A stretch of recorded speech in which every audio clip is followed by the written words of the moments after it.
welcome back to the Library of Parthos. My name is Sarah, and today we are talking about a nonfiction book, which is odd for me. That's not something that I usually do, but I do want to take a few moments today to talk about the book Waypoints by Sam Heughan. This book, I started this book in June of 2024 and I just finished it this week in April. So I bought this book originally when I was planning my trip to Scotland. I love Scotland so much. I've been there twice now, and I do have a vlog of at least one of those trips, so check that out. I'll link that here.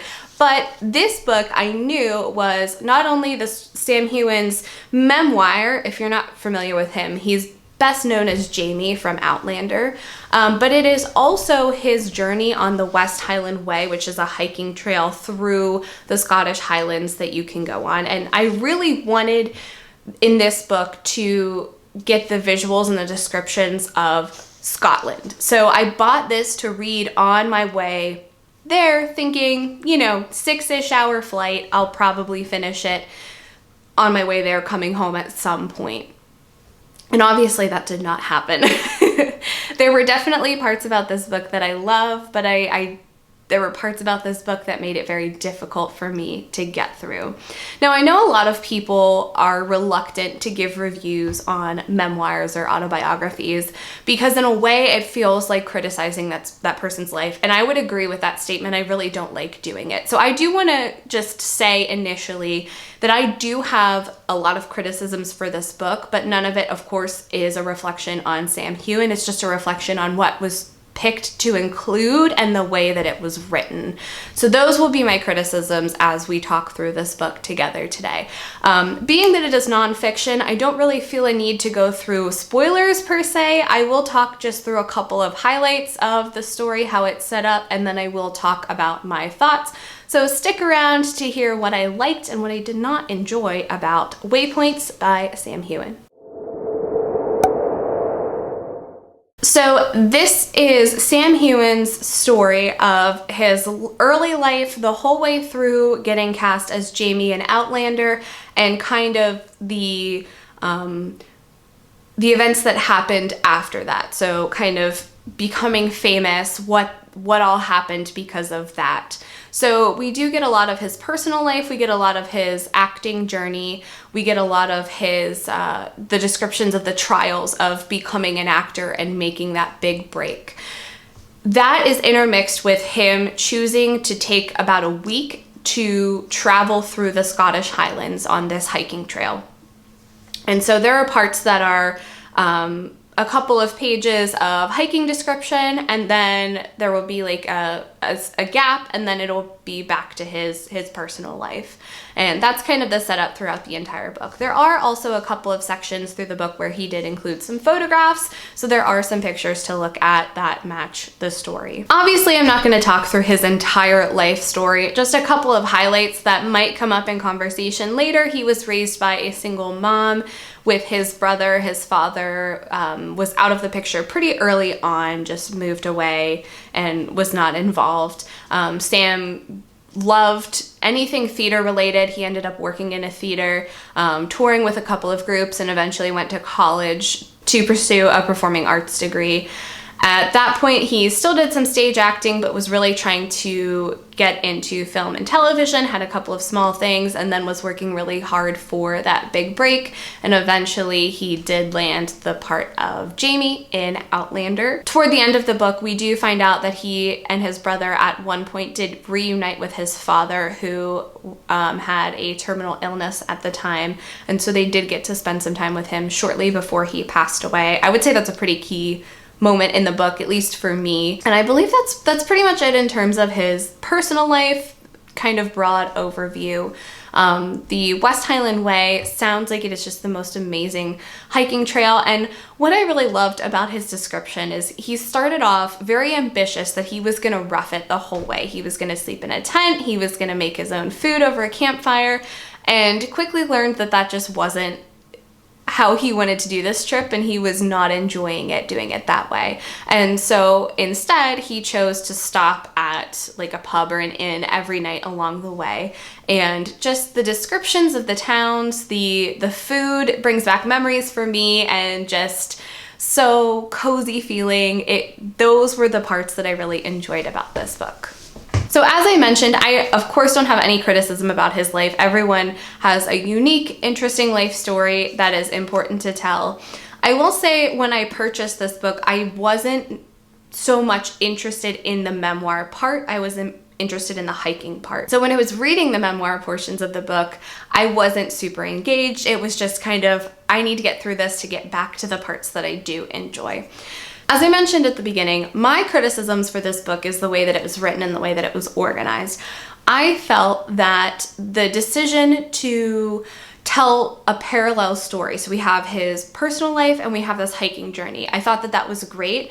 I felt like they were supposed to line up. So if he was talking about a particular challenge with his personal life, it should have somehow lined up with what he was talking about in his hiking journey. Maybe that was the intention. I did not get that feeling a lot. There were a couple of moments, especially toward the end when I started really looking for that, there were a couple of moments where I thought I had found it.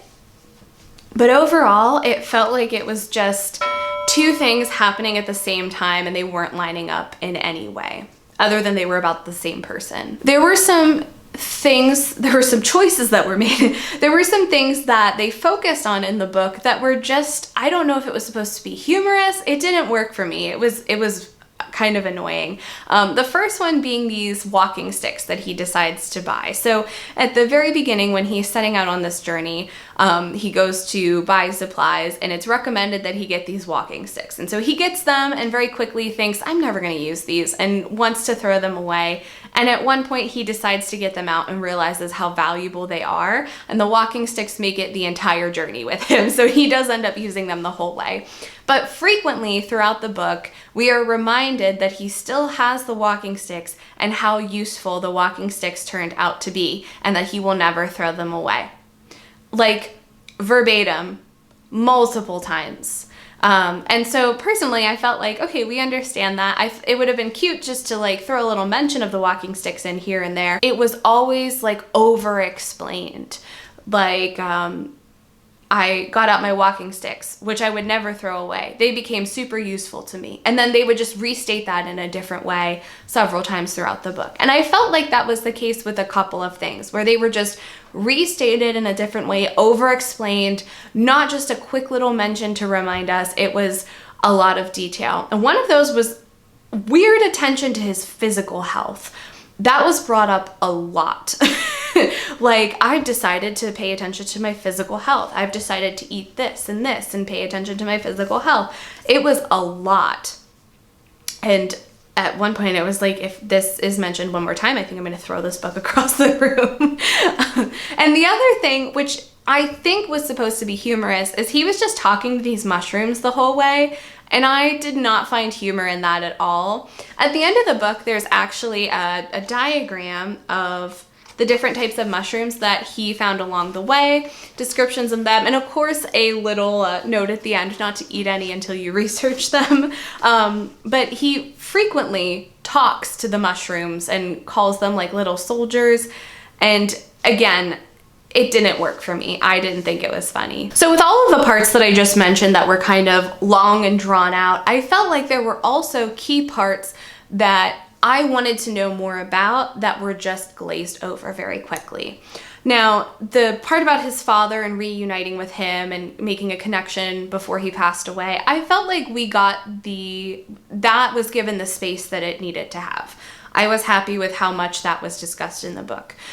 When we're talking about his time on Outlander, I'm not going to go into a lot of detail because if you've not seen Outlander, I don't want to spoil it for you. If you have seen it, you'll know exactly what I'm talking about. So in season 1, there is several moments, I guess, where Jamie is tortured. When the show first came out, I had watched something behind the scenes where one of the directors or producers was talking about how hard that scene was on the actors. And I believe they had mentioned that after they filmed it, Sam Heughan just kind of walked away and needed to be by himself for a little bit. So as a viewer, it gives me nightmares. And one of the actors, I just like can't watch him anymore. So from what I heard, it sounds like it was a very difficult thing for him to film, for all of them to film. It sounds like it was very difficult. But it was just like one sentence in the book. It was just very quick. This was difficult. We had a hard time and then we moved on. And I'm thinking, no, I want to know more about your experience with this. I don't want to know in graphic detail how you did it, but I want to know how it affected you. You know, as actors, I would assume that there are parts of roles that kind of go home with you. You know, I think in any job, as little as you try to bring home with you, there are things that happen that you just carry with you. And it sounds like that might be one of those moments. And I would like to hear how you dealt with that. Instead, we got one sentence. In a similar way, he just very quickly mentioned that he had a nudity clause in his contract. Would have loved to know how that works as someone who's not in that industry. And so I felt like there were parts that I think, at least me, I'm assuming other people would be interested as well, that could have been explained a little bit more, and instead it was limited to one sentence so we could talk more to the mushrooms or re-explain the walking sticks for the third time.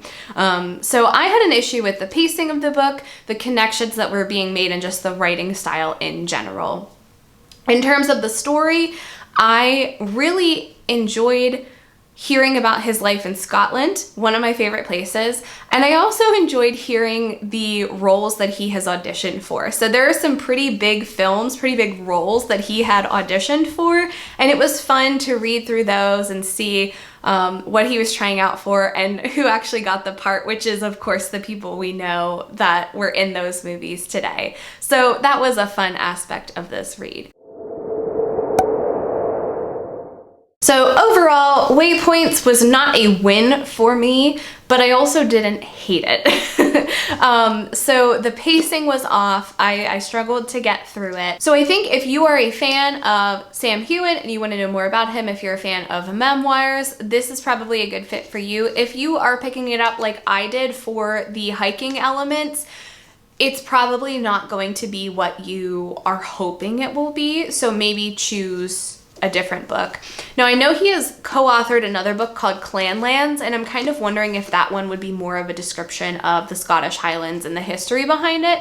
So I might choose that book also. My overall impression of him as a person is that he seems like a really genuine, nice person who works really hard and cares about people. And I think the book didn't do him any harm in that regard. So I like him as an actor. I'll probably watch other projects that he does. In terms of nonfiction, I would say autobiographies and memoirs are pretty low on the totem pole for me. I have like 2 or 3 more that I want to try to get through. So I am gonna continue going. If you have a favorite memoir, please let me know what it is. I'm always looking for new books to expand my horizons.